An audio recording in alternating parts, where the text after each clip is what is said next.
Hello and welcome to History For Weirdos. We're your hosts, Andrew and Stephanie, and we're going to take you on a journey into the strange, obscure, and relentlessly entertaining corners of human history. Now listen up, friends, because it's about to get weird.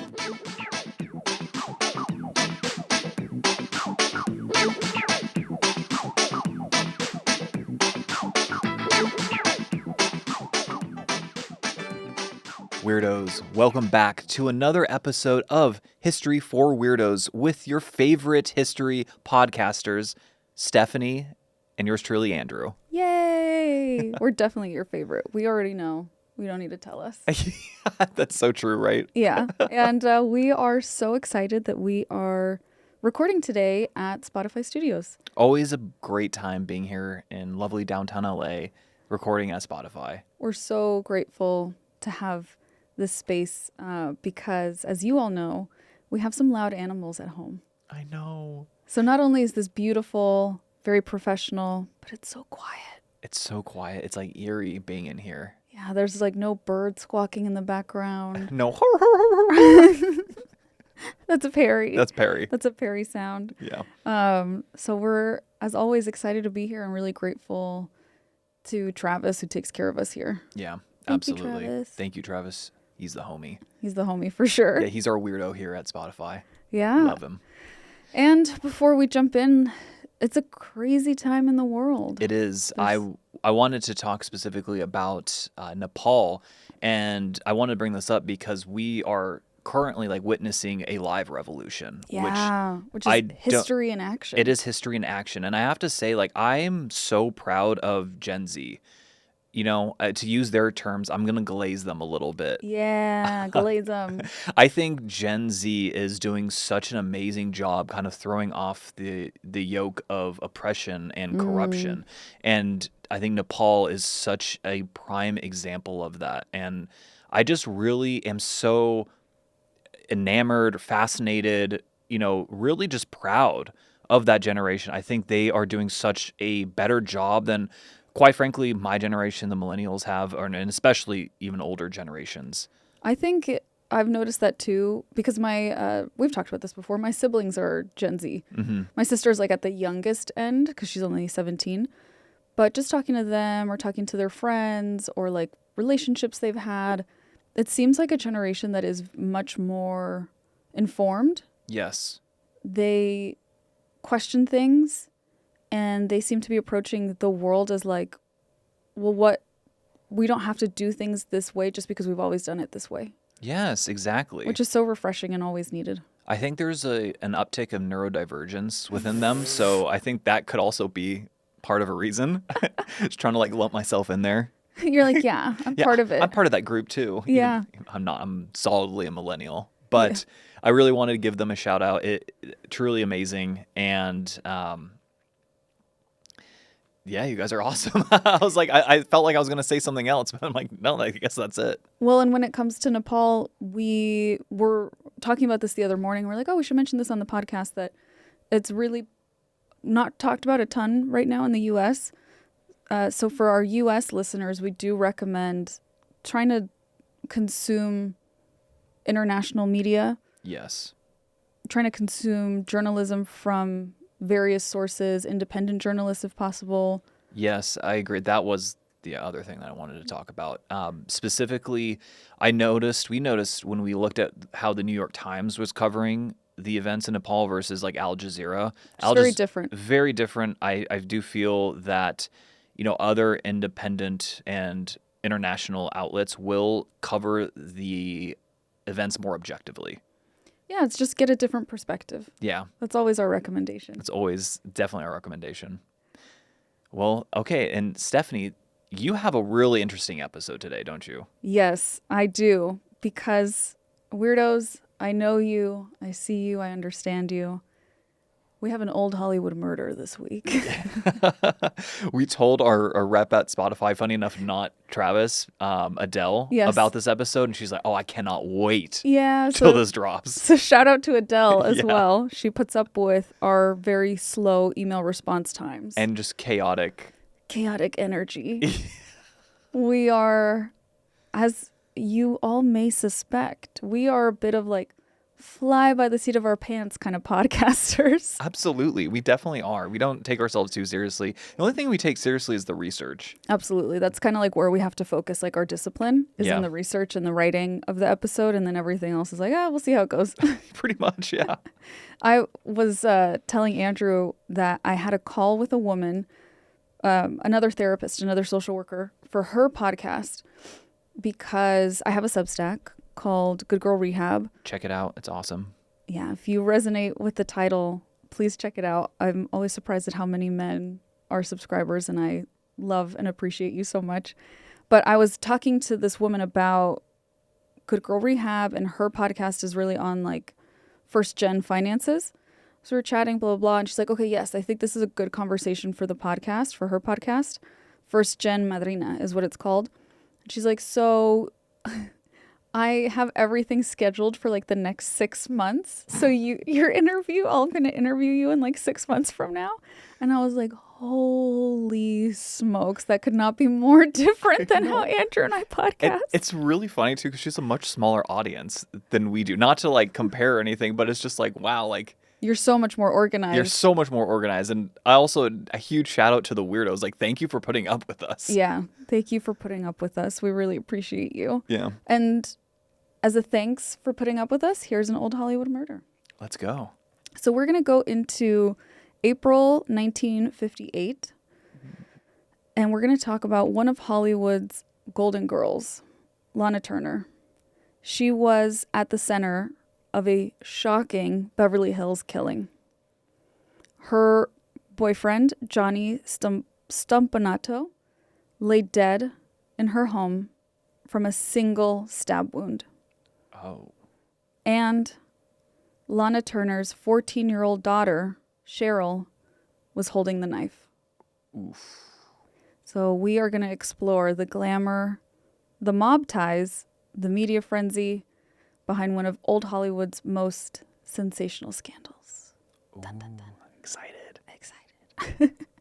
But first, we are going to, of course, get a little context, because Hollywood in 1958 was a very different world than the world we have today, where we have so much what feels like direct personal access to celebrities. They didn't have that. You really interacted with celebrities through their movies, their TV shows, and like gossip magazines, right? That's pretty much it. That's how you knew about them. So a lot of their images, because of that, because it was more contained than it is today, are very highly curated images. Yes, exactly. And Hollywood really prioritized that. They wanted to sell the idea of a person, not an actual person. Yeah, like almost the idealized idea of a person. Right. Which we still see to a certain extent with social media. Right. Of course. Authenticity, I think, is much more of a factor now than it was. I agree. So for some context, by this year, when the murder takes place, 1958, that studio system that we tend to think of when we think of old Hollywood, where like the studios are like ultra powerful, it was collapsing, because 10 years prior in 1948 there was the Paramount antitrust ruling. So studios could no longer guarantee their audiences through block booking or vertical control of theaters. Basically, it was a ruling that helped demonopolize the studio system. Right. If you're a business major, they were like vertically integrated, and the Supreme Court essentially was like, no, this is bad. So they would like make movie theaters like buy their movies in bulk. They like owned everything. They owned every part of the business process, right? Is that what vertical integration is? Basically, yeah. Like the entire supply chain, if you think of it from like a movie making perspective, like basically owning the actors, owning like owning the way that you create the movies, and then owning the distribution, and then owning the actual like theaters themselves. Isn't that crazy? Yeah, it's actually wild to think about now. It's amazing that they ever got away with it. Yeah, and especially since even old studios, what's left of them are kind of dying. Yes. Getting bought out by like Amazons and like the tech giants. Exactly. So this was in the wake of that, where the studios are like, they've lost a lot of power. And are probably doing whatever they can to like desperately like maintain some sort of control. But on the outside, from like our perspective of the audiences still remained obsessed with stars, right? Mm-hmm. So this is the time where there's Elizabeth Taylor, Marilyn Monroe, Rock Hudson, Marlon Brando, Marlon Brando. We met a dog named Marlon Brando once. An Italian family that we met, they had a really cute puppy. And I was like, oh my God, what's his name? And they're like, Marlon Brando. I love Italians. What a good name for a dog. Yeah. These icons really defined culture of the time. And as studios are losing their grip, agents are getting power because the studios don't own these icons now, right? So you can have your agent gets a little more money, gets a little more power. Yeah. And they were able to like craft deals where stars could earn a profit of percentages instead of these like actually fairly low fixed salaries that they had before. So the old Hollywood system was dying, but public appetite for stars was not. Right. This is still this is the golden age of Hollywood. Yeah, that's definitely what it's referred to as. But of course, like anything that's really glamorous and pristine, there's a dark underbelly. There were so many issues for Hollywood stars at this time. For example, there's a lot of substance misuse issues. There's a lot of body image issues. There's unfortunately, there's kind of like the stereotype that stars at this time got married a lot, mm-hmm. right? They married like Elizabeth Taylor. Yeah. Didn't she get married like 7 times or something? Yeah. Like, isn't that wild? It's insane. Well, there was also a lot of lack of protection is the best way to put it for women in marriages at this time. So there were virtually no legal protections for domestic violence or even spousal rape wasn't considered a thing. Oh, that's right. That like you could not accuse your spouse of that. It's like, that's impossible, which obviously it is not. It was, like today, it's so easy, I think, in comparison to this time, to get a restraining order against someone. It was really hard for women to get restraining orders. If it was your husband, the cops were like, no. No, it's your husband. That's your husband. I'm not giving you a restraining order. Right. Wow. So domestic quarrels is kind of what it was seen as, is like, oh, women, they're just so crazy. And they're just fighting with their husbands. Ugh. And this really... I think, like, when I think of those serial marriages, I think of those problems going on behind the scenes. Yeah. But because Hollywood still wants to maintain this glamorized, pristine image, no one was talking about it. Right. No one was talking about any of this. And it would have been such a powerful thing to talk about. Like, yes, I divorced that man because he hit me. Right. Like, he was an abuser. He was a POS. Yeah. Right. But instead it was just like, wow, she just wants to get married over and over and over again. I know. Like, no one wants that. It's crazy, like, to think that, like, this is how people, like, generally perceived events. Yeah. And especially because compared to now, we'd be like, oh, no, that's not accurate. And I think we just have a much better understanding of, like, nuance and the whole picture in some regards. In some regards, we've actually lost that. That's true. But specifically, like, talking about, like, domestic issues, I think there is better nuance now. I think we understand now generally, like, when celebrities get divorced, like, oh, something must have happened in that relationship. Yeah. That was really painful for these two people to decide to separate. Right. And I think to a certain extent, and I don't know if this is just me, like, I just don't care anymore. Like, people really cared. They cared back then. Yeah. They really cared. It was like such a scandal, such a contrast to that idealized 1950s American family. Yes, that's right. And that was like a counter to that narrative. Because of all the stuff that no one's talking about. Yeah. This is why we got to talk about stuff, you guys.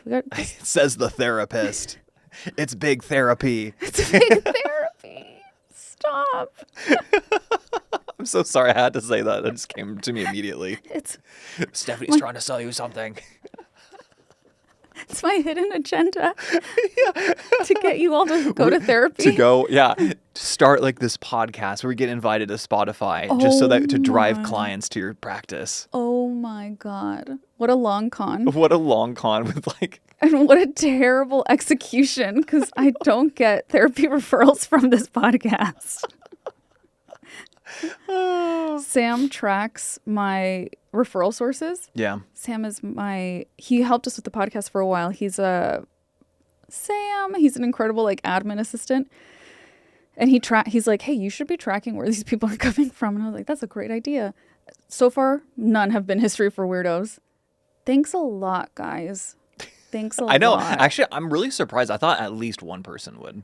You know what tends to happen is clients find the podcast. Yeah. And so we'll be working together for like a year, 6 months, like a lot of time. And then one day they log into session and they have this like little smirk on their face. And you're like, what is this? And I'm like, hey, how are you today? How are you doing? And they're like, I know. And I know exactly what I'm like, no, you found it. That's incredible. And they always want to know, why didn't you tell me? This is your therapy time. Like, of course, I'm not going to tell you about my podcast, my history podcast. Why would I bore you with my history podcast? But Unless they're history nerds like us, then. Even then, I don't tell them. It's not appropriate. Of course not. For me to talk about me. But it is cute because then they start listening. I know a couple of current clients listen. So hello. So back to Lana Turner. Lana Turner. So I gave all that context of like domestic violence and stuff. So it's in the background. Keep it in the back of your mind. It may or may not come up later. I don't know. But now we're going to talk about Lana Turner. She was born Julia Jean Turner in 1921 in Wallace, Idaho. Her dad was John Virgil Turner. And I just want to say, I think this might be like the 5th time we've encountered someone in the podcast whose name is Virgil in some way, shape, or form that isn't like Virgil. Like the Virgil. And it's such a good name. It's a great name. It's definitely not used enough in today's society. Back. If any weirdos are pregnant, consider naming your child Virgil. Please. If the baby's a boy. I don't care. Just name that baby Virgil. I guess if it's your choice. I can't, if we have a baby one day, I can't name our baby Virgil because my family's going to be like, Virgil. Virgil? Oh, that's awful. ¿Qué es Virgil? No, guys. You've thought that out already. Yes, I have because I love the name so much. It is a great name, but immediately, same thing. I was like, oh, Spanish speakers are going to have a tough time with that name. We loved the name Seneca in English. Yeah. Right? Like Seneca, the philosopher. And I was like, okay, but in Spanish it's going to be Seneca. Oh my God. No. If any of you know old-timey names that sound good in English and Spanish, let us know. Okay. So John Virgil Turner was a minor with a love of gambling. That's not going to end well. Her mom was Mildred, another beautiful old-timey name, Frances Cohen, and she was a housewife who had to take on work in a beauty salon and a dress shop and lots of odd jobs because her husband was constantly gambling their money away. Come on, Virgil. I know. The family relocated to San Francisco, California in 1925, and tragically, in 1930, when Lana Turner, obviously that wasn't her name yet, but when she was just 9 years old, her father was found murdered. Oh. He was beaten to death in San Francisco after winning at a card game. Yeah. He was gambling, he won, he was very excited about it. As he was trying to get home, he was robbed. Probably because people saw him sort of win all that money as soon as you leave. Mm-hmm, he was followed. And his murder was unfortunately never solved. Must have been really hard for such a young age to lose your dad like that. Yeah.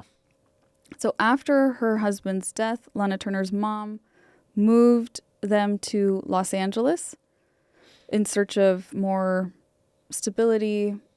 I'd imagine it's really hard to live in the city where a tragedy like that happened.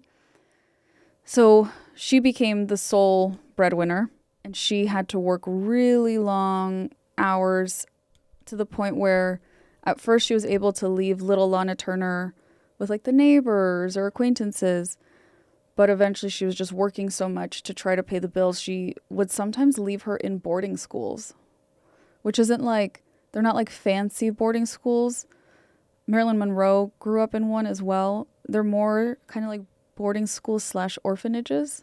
Right. So more for low income people where it's like you are not home to take care of your kid and you need to make sure someone feeds them. So I think she had a really hard childhood. And then at the age of 15 or 16, I found different accounts. She was at a malt shop in Hollywood, Lana Turner, and she was skipping school. She was supposed to be at school, but she was like, nah. That sounds like you in high school. Yeah, I skipped school a lot, which is always surprising to people. Yeah, 'cause now she has like a master's degree from an Ivy League. No big deal. I had undiagnosed ADHD, and I was like, this is the most boring place in the whole world. I'd rather be anywhere than school. And now I have a history podcast. So as 15 or 16-year-old Lana Turner skipping school, she's having malt, whatever that is.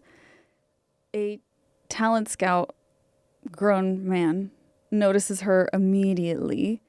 His name is Mervyn Leroy, and he's like, I could make you a star.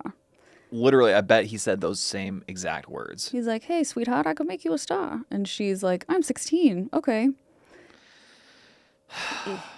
Yeah. So he did get her a contract with MGM, one of the biggest studios at the time.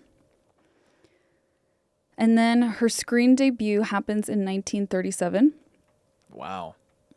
She's young. She's, again, probably like 16. And it was in a film called They Won't Forget. And her role was minor, right? Because she's a nobody. She's a kid. She's just like strolling across the screen for one scene. But they put her in a very tight sweater for that scene. And this earned her sort of like instant fame. And she was nicknamed the Sweater Girl. Yeah. I had no comment. Pause for appropriate upset. Gross. So Turner, after people were like obsessed with seeing this child in the tight sweater, MGM was really excited about it. And Of course they were. Of course they were.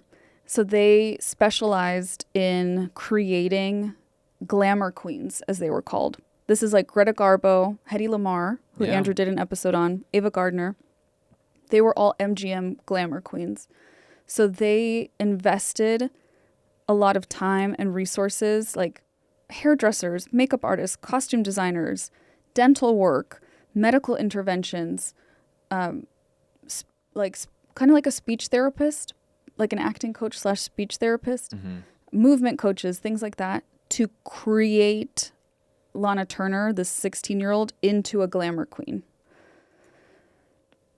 And it worked. They transformed her. They created the image that they wanted to create. And here I really want us to remember that Golden Age Hollywood is heavily influenced by very Eurocentric beauty ideals. So even though Lana Turner was already white, a lot of the transformation included making her skin like even more fair and porcelain looking, making her hair blonde, of course. And if you had light colored eyes, which I don't actually, let me look at a colored picture of her. I think she might have actually. All of her photos are obviously black and white. No, in the colorized images, it looks like she has brown eyes. But ideally, like blue eyes. Blue eyes. Like somebody we know. So, yeah, she looked like the typical old Hollywood pinup. Yeah. Blonde bombshell, very Marilyn Monroe-esque of the era, okay? So by the early 1940s, Turner had become one of MGM's most bankable stars, appearing in popular films like Johnny Eager from 1941, Ziegfeld Girl, also 1941. Oh my God, and another one in 1941, Dr. Jekyll and Mr. Hyde. Wow, they really pumped out movies quickly back in the day. Yeah. I wonder if that movie's good because I love the book Dr. Jekyll and Mr. Hyde. We should watch it. We'll do it. In 1946, she was in a film called The Postman Always Rings Twice as a femme fatale. And this really like launched her into stardom. She had like a very dramatic, sexy on-screen presence. And this made her even more famous than being the sweater girl. She started to become a household name at this point.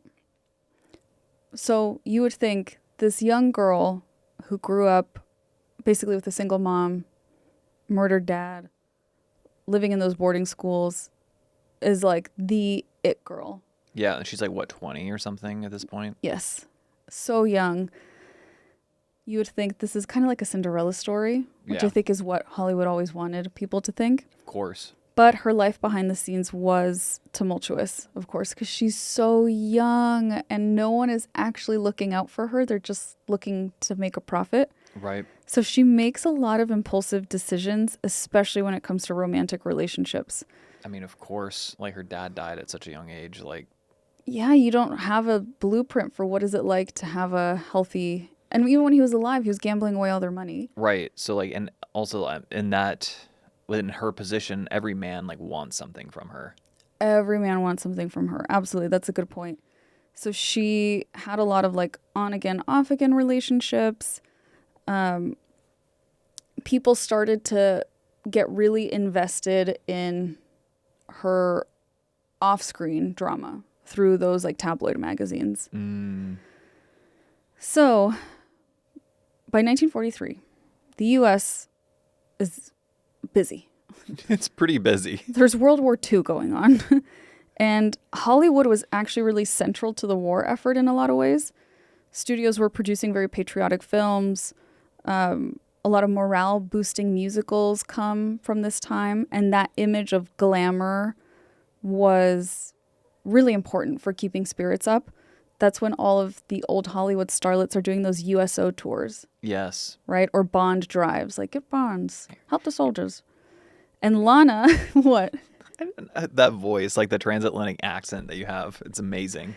Bring it back, weirdos. Bring it back. So Lana was heavily involved in entertaining the troops, and she was actually one of the most requested pinups for GIs overseas.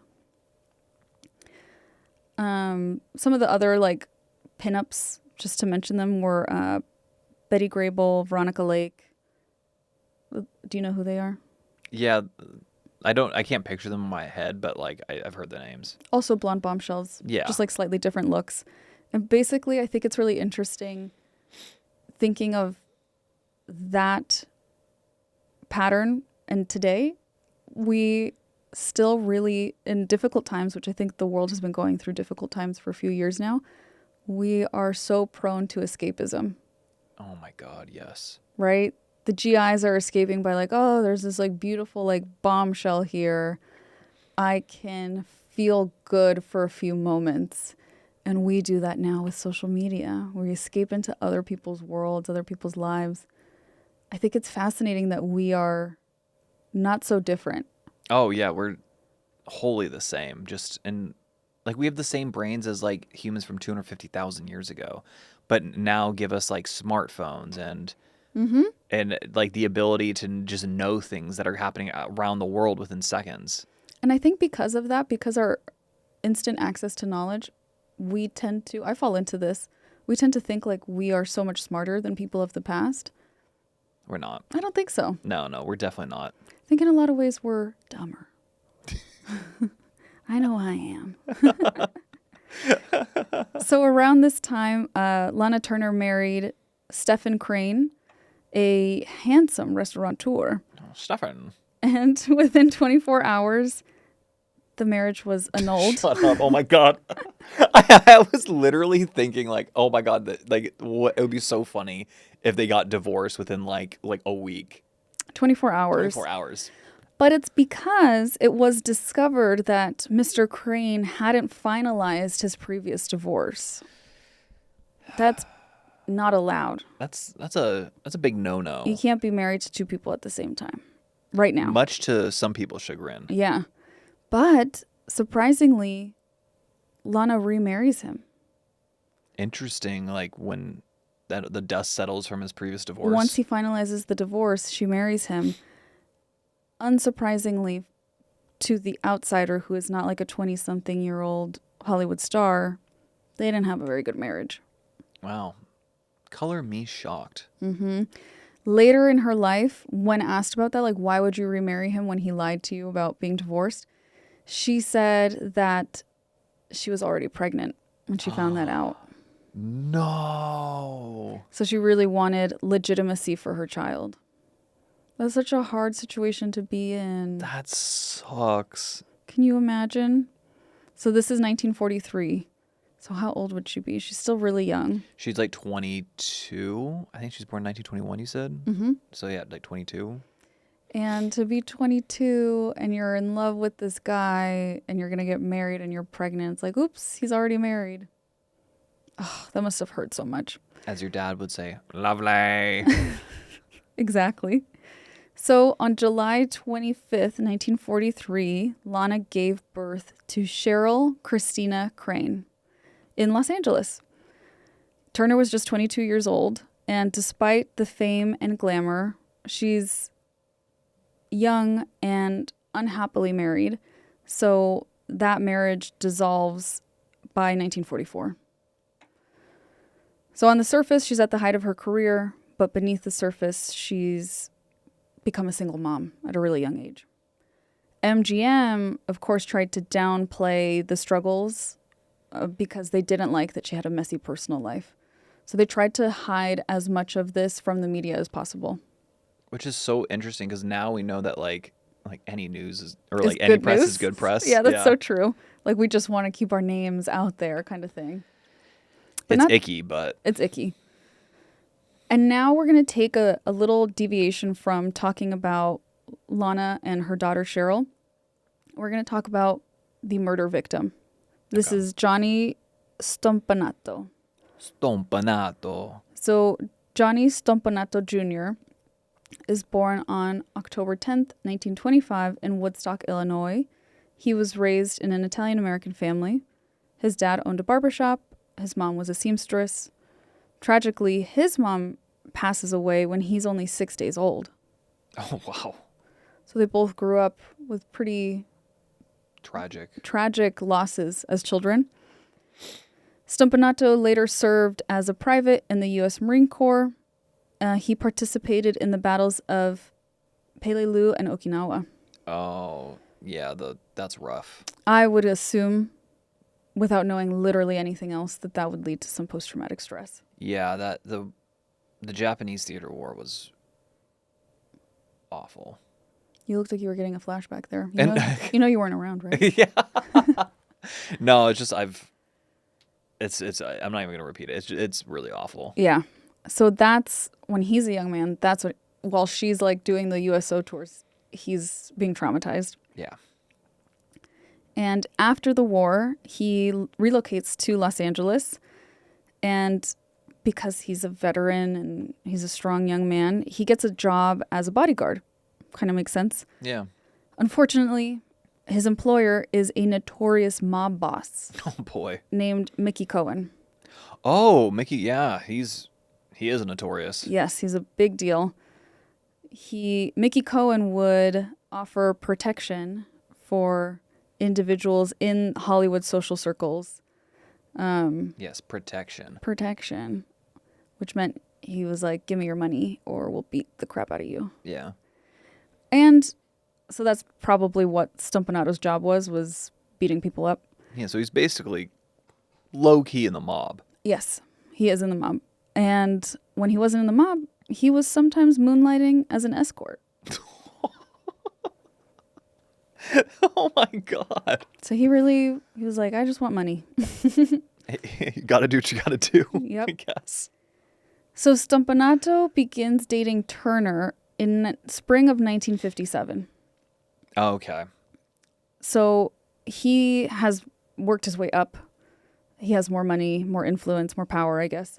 And he starts off by sending her lavish gifts. And he writes her like cards and messages and stuff. He signs his name as John Steele, probably because his name would have been more infamous and maybe like Yeah. Also, it's like Italian. I think there's a lot of anti-Italian sentiment probably at Yes. this time because of World War II. So Yes. And there's also the stereotype of people assuming there's mob ties with Italian Americans. right. Granted, is it accurate in this case? Yes. But is I love that. profiling okay? No.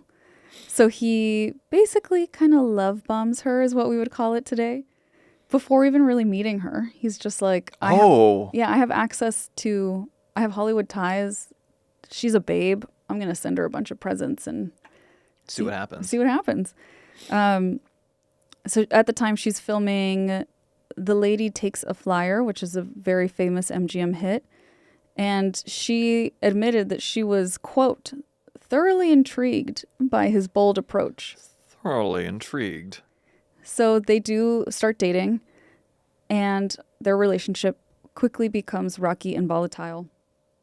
It was marked by frequent physical abuse and violent arguments. On one occasion, actually I should have put in a content warning at the start of this. Well, it's content warning. Content warning for physical abuse. On one occasion, he allegedly choked her while on a film set. Oh my God. In London. I don't think this is alleged because there's plenty of witnesses. Someone called Scotland Yard, and Scotland Yard deported him. Wow, that's embarrassing. Yeah. But they stayed together. That wasn't the end of it. And then another incident was after the 1958 Academy Awards. For whatever reason, Lana Turner went without him. They're dating, but she didn't take him. And when she got home, he was very violent with her. Oh my God, dude. So now we're going to get into Cheryl, the daughter. The daughter. So she would have, oh yeah, she's young. She's really young. At the time of the murder, she's 14. As a baby. So she's Lana Turner's only child from her brief marriage to Stephen Crane. And her early life is really shaped by, of course, a lot of privilege, but also a lot of instability. She's sometimes with her mom, sometimes she's off at a boarding school like her mom was. She's a child, and the paparazzi are like obsessed with getting pictures of her. And the paparazzi are just obsessed with Lana Turner in general because she is such a serial dater. And it's so scandalous. So anything connected to her, including her baby, they're like, we're going to get pictures and we're going to publish these pictures. Oh my God, dude. And despite being a kid, Cheryl reportedly, like from friends of the family, was very protective of her mom. That's called being parentified. I write about it a lot on my Substack. Check it out. Check it out. And it's just like she must have seen her mom as like vulnerable or maybe not good at protecting herself. Mm. And little kids just want to see their parents happy and safe because it makes little kids feel happy and safe. Oh. So she would step up and be really protective of her mom with her boyfriends. Friends and the household staff knew that little Cheryl immediately hated Johnny Stompanato. I mean, yeah, I don't blame her. He was hitting her in front of people, so I can only imagine what he did at home. And Turner's relationship with him brought just constant tension. Cheryl later does share she writes memoirs later in life, and she talks about him being controlling, volatile, and just the longer he was in their lives, the more unsafe she felt. Yeah.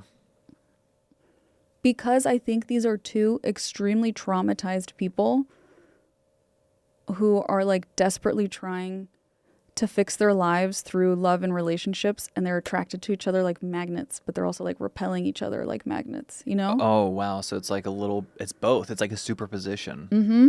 There's so much push and pull. Oof. They're like perfect for triggering each other's childhood wounds, basically.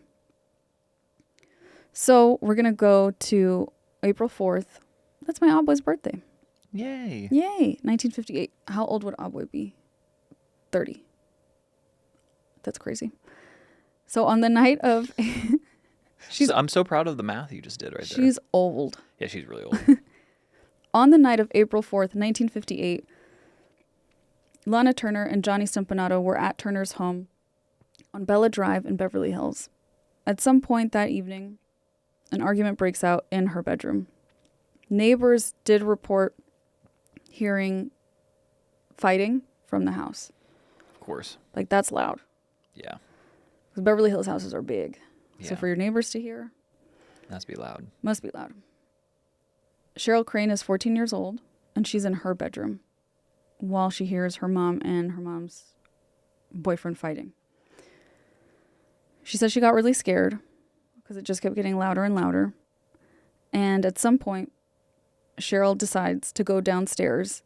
She's so scared. She's like, I need to get a knife. She goes down to the kitchen, gets a knife. And what happened next inside Lana Turner's bedroom is not actually fully known outside of the accounts given later. Cheryl, both of these women will go on to talk about this event, but they're very vague about like exactly what transpired. All we know is that Cheryl enters her mom's bedroom holding the kitchen knife. At some point, Stompanato and Cheryl have a confrontation. So the grown man and the 14-year-old girl. And Stompanato is stabbed once in the abdomen. The single wound is severe. It cuts through his aorta. Oh. So he dies within minutes. Yeah. Right after the stabbing, Lana Turner does not call the police. You know who she calls? Her ex-husband? Her agent. Oh my God. That's not a good look. That's not a good look at all. Which, of course, when that information is released, it fuels so many questions about, like, why? And is her priority at this time just controlling the narrative? Why your agent, of all people? I assume she trusts... Damage control. Word spreads quickly about this murder within Hollywood circles. Very scandalous. Like, ooh, Lana Turner, like, not only was she dating a guy in the mob, but he ended up dead in her house, and I think her kid did it. Like, that's crazy. That is actually kind of insane. And then, so she calls her agent. That we know. Before cops get to her house, Mickey Cohen shows up at her house. Oh my God. He checks in on the body. He's like... He did. He's dead. And then he leaves. Oh, so he was just there to... We don't know why. Yeah, like assess the situation. Like, it's really weird. And then finally someone calls the police. And when the police arrive, they find 14-year-old Cheryl Crane in shock. Like, that's what they said. Like, this little girl is in shock. She immediately tells them, I stabbed him. And they're like, baby girl. Like, please don't I'm going to pretend that. You didn't say that. Yeah. We need a lawyer. I think the cops felt bad for her. So the press learns of the killing almost immediately. Within hours, there's reporters swarming the house. Of course. Of course there are. That is sick. That's so gross. And everyone's talking about it. By the next morning, it's in all the newspapers. The LA Times wrote that, this is a quote, Turner showed a lack of almost any reference to moral sensitivity in the presence of her child. It's weird. I don't know what that means. Yeah. And they also added, Cheryl isn't the delinquent. Lana is. So they must have seen some sort of behavior from Lana Turner that they thought was inappropriate for the situation. And that made them be like, maybe she did it. The New York Daily News stated that Turner played the most dramatic and effective role of her life. And they heavily suggest in their article that all of her emotions are a performance. I don't know if that's true or not. Right. It's just, but that makes for a great story. Mm-hmm. That's what matters. It's not the truth. They don't care about the truth. You know what this part reminds me of is the musical Chicago. Is it Chicago? What's the one that Sophia was in at school that we were like this? Chicago. Yeah. Yeah. That story of like They just want a good story. Yeah. They're obsessed with this idea of like a beautiful, dangerous woman who's like manipulating men and killing them. Yeah, absolutely. That sells. Mm-hmm. That sells, baby. Give me a scoop here. It's a good scoop. Yeah. So there's no criminal trial in this case. In California at the time, certain types of violent deaths were handled by a coroner's inquest. Okay. This was a public hearing where a jury heard testimony to decide whether the killing was accidental, intentional, or legally justified. And depending on this like public hearing, the outcome of it, it might actually go to a formal trial. Right. And like someone's formally going to get charged with like murder. Yes. So at the inquest, Lana Turner testified tearfully about the abuse and threats that she had endured, which other people have been talking about for years at this point. Right. It's corroborated. This is actually like the fact. Mm-hmm. And she does tell them that that she was fighting with her boyfriend that night. And Cheryl's testimony matches exactly what her mom says, like about the fight and what they were fighting about and how it escalates. And Cheryl's testimony is that she acted to protect her mom. Mm-hmm. Oh, so it was always like the story was always that Cheryl shanked him. Not shanked him. But you know what I mean? Like it was Cheryl that stabbed him. The 14-year-old didn't do like a prison yard. Shank. I just one shank. It was a single shank, babe.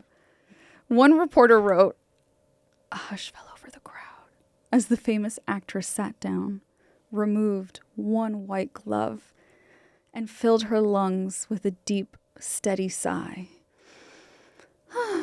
Like that. That was really good. Thank you. If you're watching on video, like she did the whole thing.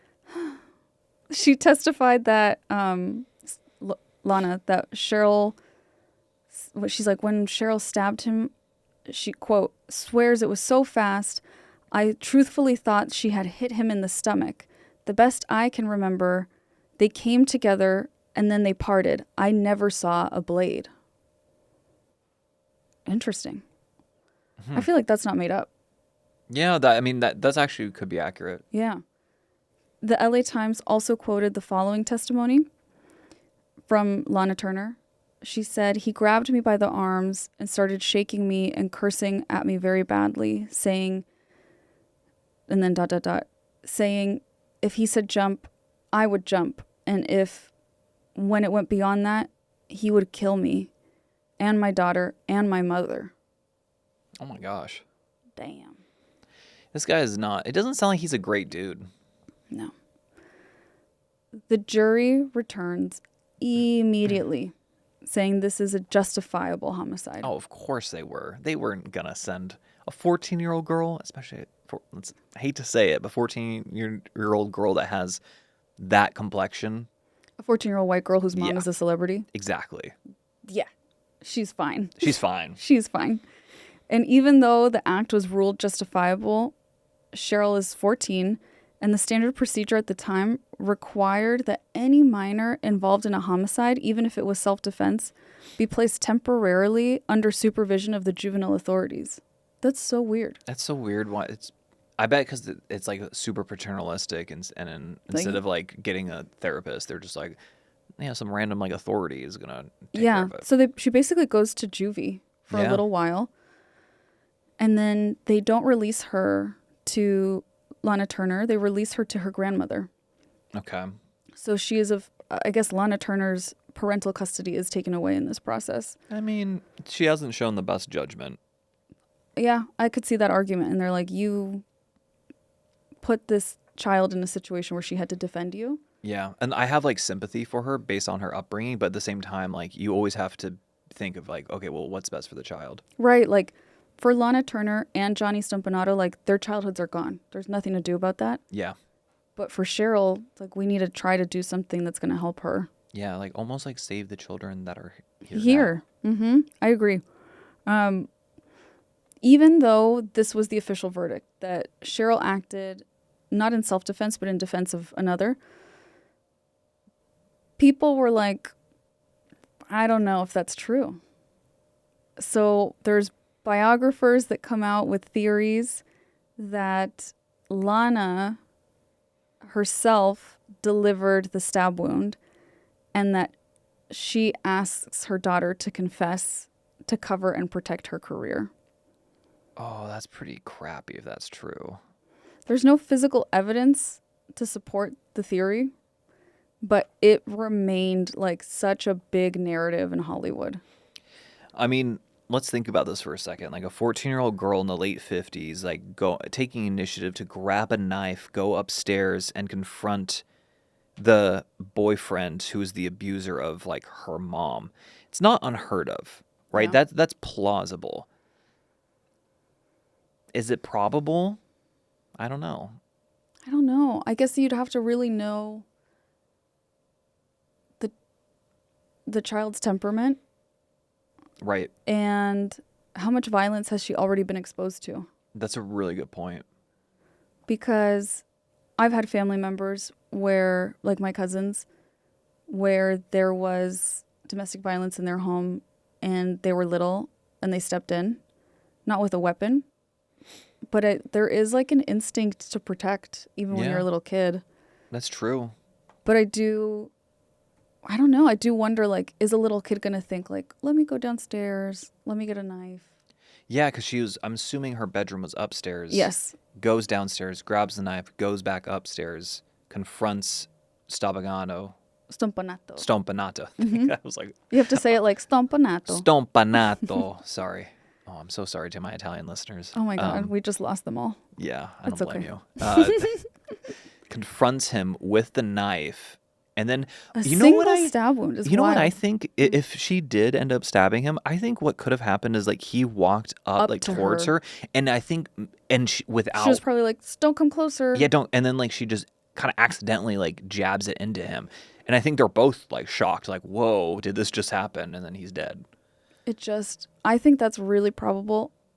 It sounds like it was a crazy coincidence that she stabbed him in the spot that she did. Yeah, I mean, that was certainly not intentional. Yeah. Because that also, your theory would go with what Lana Turner shared, where she's like, she comes into the room, he goes at her, and it looked like they almost, like, she said, came together. Yeah. So I'm picturing them almost like hugging. Like it was an accident. And then they separated, and then he's dead on the floor. Yeah. So I could see that. I could definitely see that. I'm not necessarily buying that. Lana Turner did it? Yeah. Mm-hmm. I think most likely is, what we just described. Again, we're not there. That's just our guess, but yeah, that's what I'm thinking. It's interesting that decades later in her memoir, Cheryl talks about this, and she addresses that there's the pervasive theory that her mom actually did it. But she doesn't deny it in her memoirs. She does continue with her story, like what she testified as a kid, but she doesn't say, like, that's crazy. She's just like, I know that people think my mom did it. Maybe it was so crazy to her she didn't have to address it. Right. That's what, like, it could just be like, no, like, this is what happened. And she's like, this is what people think. This is what happened. Yeah. So she's like, there's no need to outrightly deny it. Yeah. Yeah. And it had been so long at that point. Maybe she was like, I don't need to deny this. Like, obviously, the truth would have come out if that were the case. Well, at the time when this initially happens, the ruling, everything, people are divided. Some really see Lana Turner as the victim of domestic abuse, who she and her daughter could have died that night. So some people give her a lot of sympathy. And others really see her as this sort of evil woman. Evil woman. Who was kind of like pulling the strings type of thing. People are really confused by Mickey Cohen showing up. That doesn't make any sense. Some like people think like that Mickey Cohen showing up, that for whatever reason, he's not upset that his guy's dead. They think that he gave her the idea of the cover up. Say the kid did it.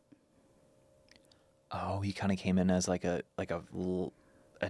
immediate disaster consultant in a way. Oh my God, what was that show that all the dads liked? Ray Donovan. Ray Donovan. Oh my God, the dads loved Ray Donovan. The dads loved it. Kind of like a Ray Donovan moment where he's like, looks at the scene, looks at everything. He's like, oh, you could say the kid did it. Yeah. Or it could have just been like they explained it exactly the way to him. He's like, just say that.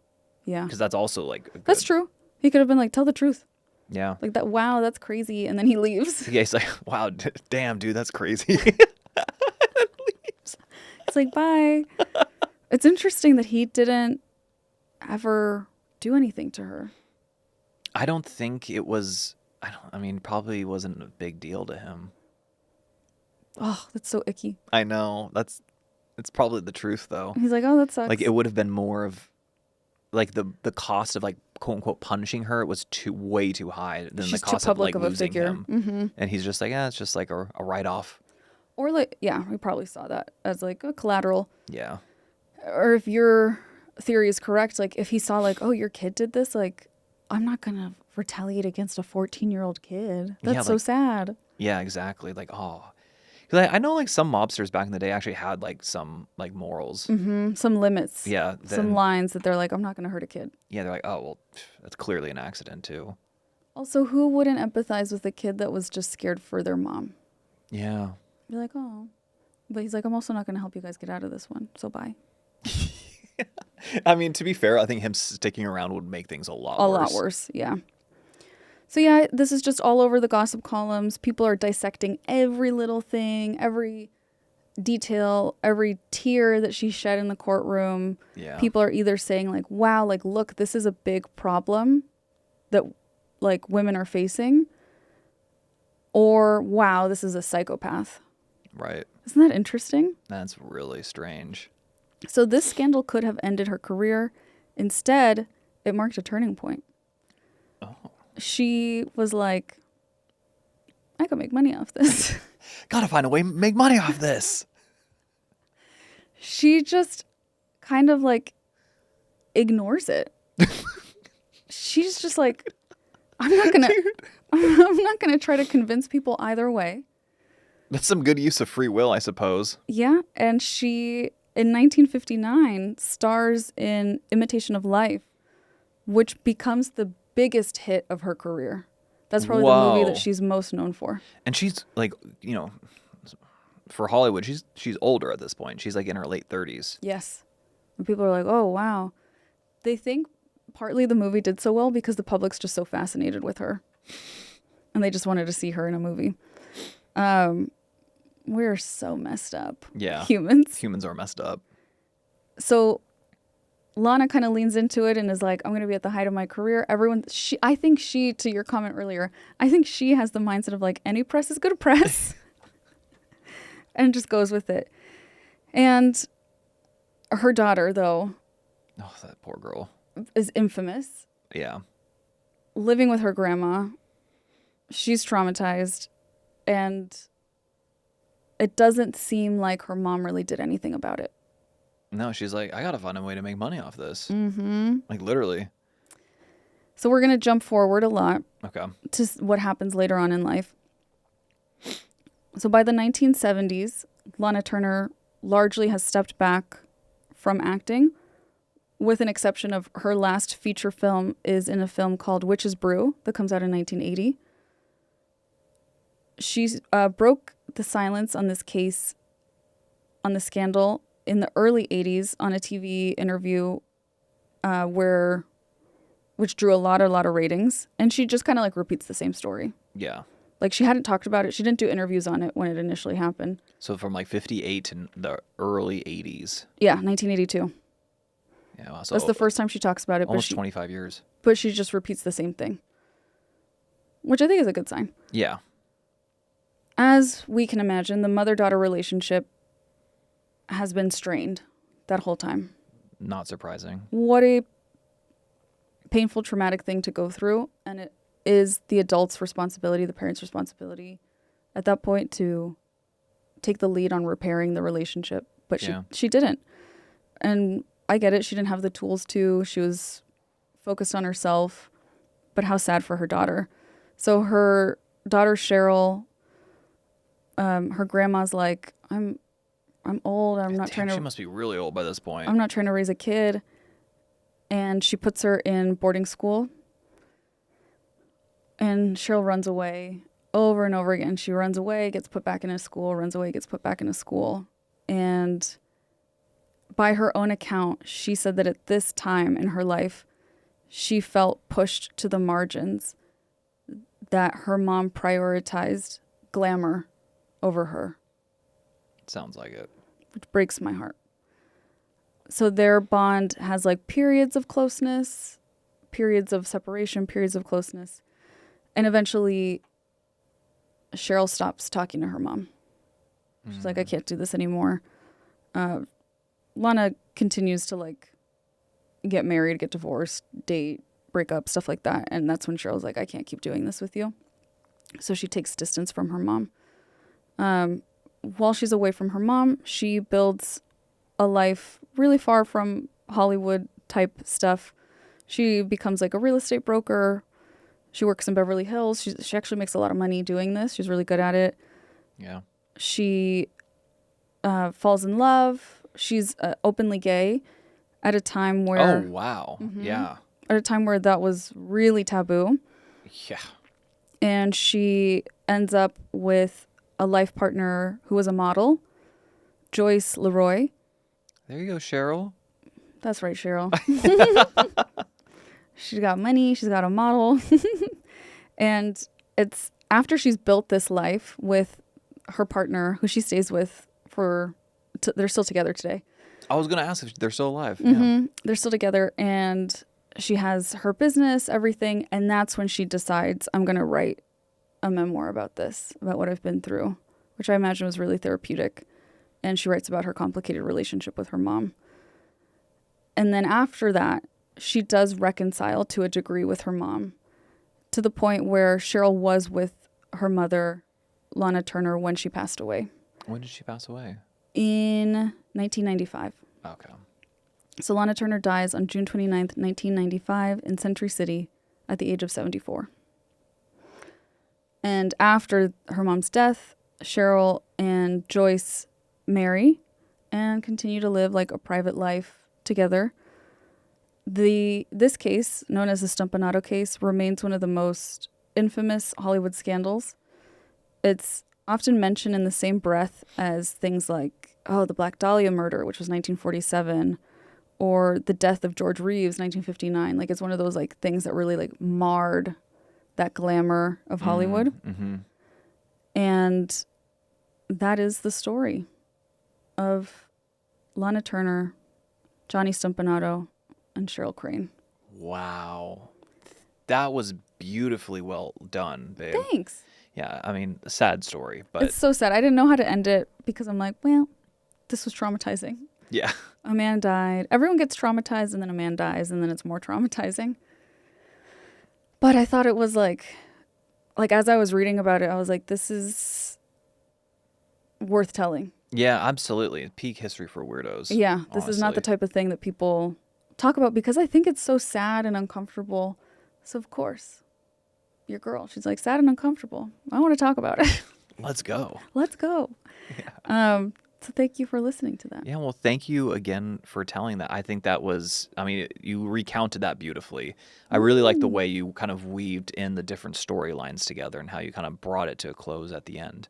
I thought, That's right. I'm just glazing you now. I'll take it. Glazed Gen Z earlier in the episode, glazing my wife. I'm just glazing everyone. We should have a whole podcast episode where you're just glazing me. You would love that. You would love absolutely love that. You just tell me that you think I'm pretty, that you think I'm smart. You are pretty. You're smart, too. Ooh, this is the best. Oh, my God. This is going to be in the episode. Oh, my God. Someone's throwing up in their mouth. Andrew's a simp.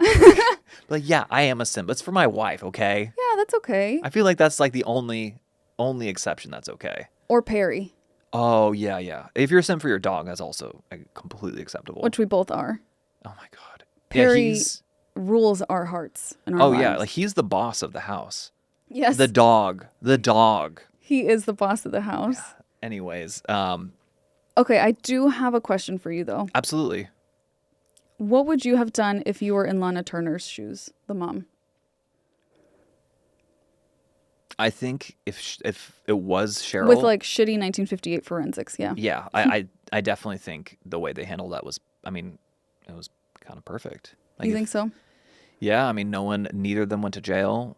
They didn't, like... You wouldn't maybe it's like a stupid instinct that I had. I was like, I would say that I did it, but then she would have been more likely to go to prison. Yeah, they could have picked them apart. And then if you said you did it and then it found out the child did it, oh, she's hiding it, it automatically like mars the child. Yeah, it makes it look more suspicious. Exactly. I am thinking of it like from today's point of view, but like really like in 1958, if you could hold it together and say, no, I did it like on accident, whatever, blah, blah, blah, I would probably go that route. But at the same time, they usually figure this stuff out, especially for this high profile stuff. Especially a little kid, you're right. Yeah. Little kids are... If I did have that money, though, I'd get Ray Donovan over. 1958 Ray Donovan? Yeah. I'm sure there was one. I guess it was Mickey Cohen. Isn't that wild? That is weird. Babe, that's really weird. What an interesting business to run at the time. I mean, he's in the mob, so... Mm-hmm. I think you're right. I think if that's the truth, go with the truth. People will be sympathetic. People were sympathetic. Yeah. Probably where she needed to change things up was how she handled the aftermath. Definitely, and she should have been way more involved with her kid. That's the thing that she really messed up on. Yeah, I'd take a step away from my Hollywood career and be acting. Yeah, I'm gonna go focus on my kid. She's been through some stuff. Yeah, exactly. Exactly. Oh, but it's easier from the outside. 100% easier to like kind of cast judgment for like decades in the future. So. Yes, of course, with so much more perspective and information.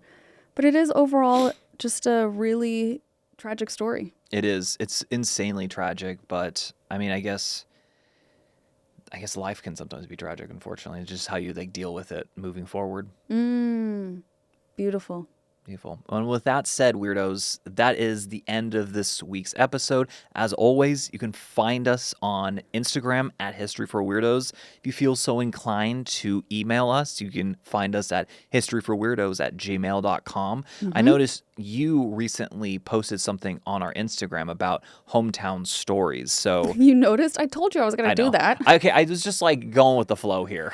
Yes, we are looking for local lore. Yes, so if you have local lore, which is like hometown history stories. Yeah, exactly. Email us at historyforweirdos@gmail.com. And just do the subject line local lore, because otherwise it's going to get lost. It's going to get lost in the emails. We have 2 people with ADHD running that inbox. Yeah, so it's as you can imagine, it's a mess. It's a mess, but our plan is to have an episode where we read your local lore, and we're really excited for it. Yeah, that was Stephanie's brainchild. I'm excited for it too. Yeah. Well, thank you so much, weirdos. Without further ado, adios. Until next time.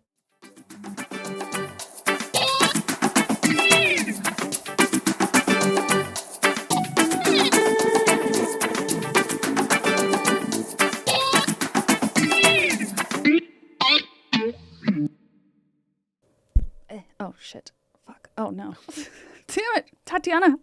Don't cut that out. Do not cut that out. I was trying to make a cute heart to my clients and not curse like a sailor. And imagine you said their names. Oh my god! Can you imagine? No, I was just trying to give you guys hearts. I love my clients. My clients are the best. What were we talking about?